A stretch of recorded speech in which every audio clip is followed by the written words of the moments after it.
મહાનુભાવોનું સ્વાગત કરું છું અને સર્વે ભાઈ બહેનોનું હું હાર્દિક સ્વાગત કરું છું અને ખાસ તો હું ધન્યવાદ આપવાનું ચાહીશ કે જે કલાકારો આપણે જે કલા દર્શાવી છે અને જે આપણા ભારત દેશનો જ નહીં પણ આપણા આદિવાસી સમાજનો જે સાંસ્કૃતિક વારસો છે એ જાળવવાનું જે કામ કર્યું છે એ માટે તમામ એરિયાના કલાકારોનો હું ધન્યવાદ આપું છું. જો આ કલા જો અહીંયાથી ભૂસાઈ જશે તો આ પૃથ્વી પર આ કલા નાશ પામવાની છે અને એટલું એનું મહત્વ છે એટલા માટે મેં જાળવવાનું કામ કર્યું છે. પહેલા આપણે 7 વર્ષ પહેલા જે શરૂઆત કરી ખાલી 1 કે 2 ઘેર હતી, આજની તારીખે આપણે ના પાડી પડે એટલી બધી ઘેર રમાય છે આખા વિસ્તારની અંદર. તો આપણે ઘરમાં બનાવીને જે વસ્તુ વેચી રહ્યા છે તેમાંથી એ લોકો સેલિંગ કર્યું છે. એ ખરેખર બહુ મોટી વાત છે આપણા સમાજ માટે કે જે સ્ત્રીના ઘરેણા એમણે પોતાની ઘરમાંથી વસ્તુ બનાવે છે. વાનગીઓ છે, પીઝા પણ પેલા નાગલીના બનાવે, ઇડલી નાગલીના બનાવ્યા છે. તો આ જે બધી વસ્તુઓ છે કે જે વારલી પેઇન્ટિંગ છે કે આ જે આપણો ખજાનો છે એ બીજા લોકો વેપાર કરી રહ્યા છે આપણા ખજાના ઉપર કે ભાઈ જે આપણો પરાપૂર્વના જે આપણા ધાન્યો છે, આપણી જે વાનગીઓ છે એ બીજા લોકો ધંધો કરી રહ્યા છે. તેવા સંજોગો આપણા લોકો જે ખાના ખજાના અંદર જે લોકોએ એને પ્રતિસાદ આપ્યો છે, એક ખાના ખજાનાની જે આવક થઈ છે મને જેવા નવાઈ લાગે કે 40-50 હજારનો રોજનો એમનો કાઉન્ટર છે કે જે નાગલીના રોટલા કે માંડીને એ બધું આપણા લોકોને બધું ખાય છે. બીજા લોકો પણ બહારના લોકો પણ આવીને ખાઈ ગયા કે આપણી જે વાનગીઓ છે અદભુત જે પેટ બગાડ શરીર બગાડતો નથી.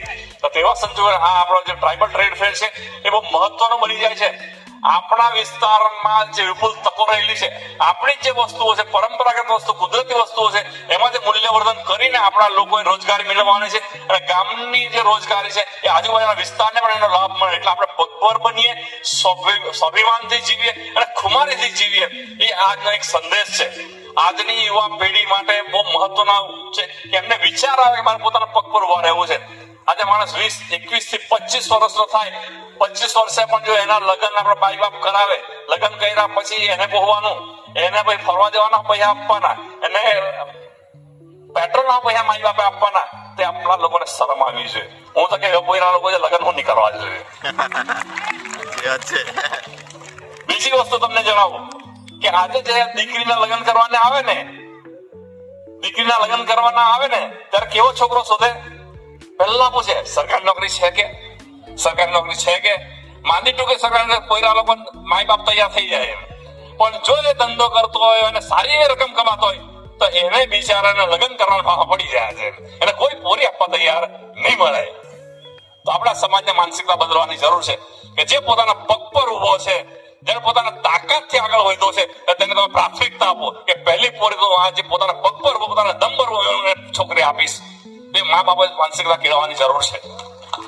બીજી માનસિકતા કેળવવાની જરૂર છે કે આપણા લોકો ખોટા પૈસા બગાડ કરી રહ્યા છે. 4 લાખ ને 5-5 લાખ લોકો ખર્ચ કરે છે. 1000-1500 માણસો આપણા લોકો શરમ નહીં આવે, આપણા લોકોને જતા પણ શરમ નહીં લાગે. તો 4 લાખનો ખર્ચો ઓછો કરો. તો પોયરા લોકોને સેટ કરવા મદદ કરો કે જે બેકાર છોકરો છે એને સેટ કરવા પૈસાથી. ઘરમાં 50,000 ની હોય ને તે 5 લાખનો ખર્ચો કરે ને તે 5 વર્ષ સુધી એના માણસના દેવા પૂરા નહીં થાય તો તે ક્યાંથી માણસ આગળ આવવાનો?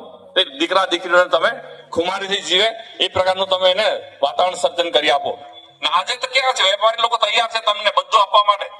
આ દેશની અંદર, દુનિયાની અંદર આદિવાસી જેટલી વફાદાર, આદિવાસી જેટલી પ્રમાણિક અને નિષ્ઠાવાન પ્રજા કોઈ નથી.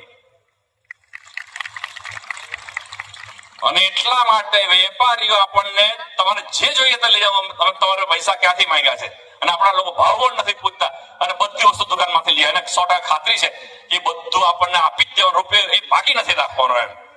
તો આ આપણા સમાજની જે માનસિકતા છે, આપણા સમાજ વિશિષ્ટતા છે તેને આપણા લોકો સમજવાની જરૂર છે. અને જો આ વસ્તુને જો આપણા દિલમાં ઉતારીશું, આપણે જે રોજ બરોજ આપણા ધંધા રોજગારની અંદર બચાવીશું તો મને લાગે ત્યાં સુધી આપણા લોકો ખૂબ આગળ વધી જાય એવી આપણા લોકોમાં તાકાત છે. આ યુવા પેઢી જે જોઈ છે એની અંદર એક પહેલો જે સ્ટોલ હતો એની ખાલી મોટરસાયકલ નાની છે એની પાસે, એક ખોખું બનાવ્યું અને અંદર એક સ્ટોવ મૂક્યો અને એક ચા મૂકી. તમે જુઓ કે એ માણસ ઇનોવેશન કે એનું જે માનસિક રીતે એનું કેટલું લેવલ ઊંચું છે. તું હવે શું કરવાનું કે આ કેટલો ધંધો કરે તો હું 40,000 થી 50,000 રૂપિયાનો મહિનાનો ધંધો કરું. એ મોટરસાયકલ લઈને જાઉં, અઠવાડિયામાં મૂકું, ક્રિકેટ રમતા મૂકું અને મને 40,000 થી 50,000 નો મને ફાયદો થાય એની અંદર. મેં હવે શું કરવાનું, તારો શું ઉદ્દેશ છે? તો એનો ઉદ્દેશ એટલો ઊંચો છે કે હું 100 જણને રોજગારી આપીશ. હું 100 જણના છોકરાને તૈયાર કરીને પોતાના પગ પર ઉભો રહેશે. તો આ આપણા એની ફલશ્રુતિ છે. તો આ પ્રકારના જે ઉદ્યોગ, જે છોકરા અને જે છોકરીઓ જે અંદર ટેલેન્ટ બતાવી છે, હું ખરેખર એમને બધાને સલામ મારું છું કે આપણા સમાજ આટલી બધી ટેલેન્ટ છે. ગઈકાલ આપણે જોયું કે જેની અંદર જે નાના શૂન્યમાંથી સર્જન કરીને જે 250-300 કરોડ માણસ આજે બિઝનેસ કરીને કમાય છે. કોઈ 45 કરોડનો બિઝનેસ કરે, કોઈ દૂધની ડેરીમાંથી 40 કરોડનું આવક મેળવી રહ્યા છે. તો એ આપણા લોકોની તાકાત છે. એટલે આપણે શૂન્યમાંથી સર્જન કરશે, કંઈ પણ પૈસો નહીં તો પણ અનેક ધંધાઓ થઈ શકે છે. એટલે એવું માનવાની જરૂર નથી કે જેની પાસે પૈસા છે તે જ ધંધો કરી શકે છે. તો આ તબક્કે આ જે ટ્રાઇબલ ટ્રેડ ફેરને જે સફળ બનાવે છે, તેના માટે તમામ સ્ટોલ ધારકોને, તમામ આવનારા આપણા બધા ભાઈઓ બહેનોને અને તમામ આગેવાનોને હું ખૂબ સ્વાગત કરું છું. બધાનો ખૂબ આભાર માનું છું. અને ભવિષ્યની અંદર આપણો સમાજ પગભર બને, સ્વાભિમાનથી જીવે, ખુમારીથી જીવે અને આપણો કોઈ આપણને અપમાન કોઈ નહીં કરે, આપણી મહિલાઓની કોઈ છેડતી ના કરે, આપણા કોઈ જગ્યાએ શોષણ નહીં થાય, એ પ્રકારના આપણે વાતાવરણ સર્જન કરવાની જરૂર છે. અને આપણા સમાજમાં તાકાત છે, આપણા સમાજ તાકાત છે કે આ ડેરી કોણ ચલાવી રહ્યું છે? આપણા લોકો. 90% દૂધ આપણું જાય છે ડેરીઓની અંદર. આપણી બેંક કોણ ચલાવી રહ્યું છે? બધા પૈસા આપણા લોકોની ડિપોઝિટ છે એની અંદર. આપણા વિસ્તારની અંદર જે કઈ સંસ્થાઓ ચાલી રહી છે તે આપણા આદિવાસીઓના દમ પર ચાલી રહી છે. તો આપણા 10 વર્ષની અંદર આપણે એ નક્કી કરીએ કે આપણી પોતાની બેંક કેમ ના હોય, આપણી પોતાની ડેરી કેમ ના હોય, આપણી આટલા ડોક્ટર, આપણી પોતાની હોસ્પિટલ કેમ ના હોય. તો અમારું ટાર્ગેટ છે, અમે નક્કી કર્યા હતા 10 વર્ષની અંદર આપણે પોતાની બેંક ઉભી કરીને રહેશું, પોતાની હોસ્પિટલ ઉભી કરીને રહેશું, પોતાની ડેરી ઉભી કરીને રહેશું કે જેથી આપણો સમાજ ખરા અર્થમાં આત્મનિર્ભર બની શકે. તો આપણા સમાજની તાકાત છે અને તાકાત આપણા લોકો કરી બતાવવાની જરૂર છે કે જેથી આપણો સમાજ સ્વાવલંબી થાય અને બીજા કોઈની જરૂર ન પડે એ પ્રકારના સમાજને આપણે સર્જન કરવાની જરૂર છે. તો આ તબક્કે આપ સૌએ જે આ કાર્યક્રમ સફળ બનાવ્યો તે માટે આપ સૌને ખૂબ ખૂબ ધન્યવાદ. સાથે બધાનો આભાર માની રહ્યો છું. જય આદિવાસી, જય જોહાર. જય જોહાર, જય આદિવાસી.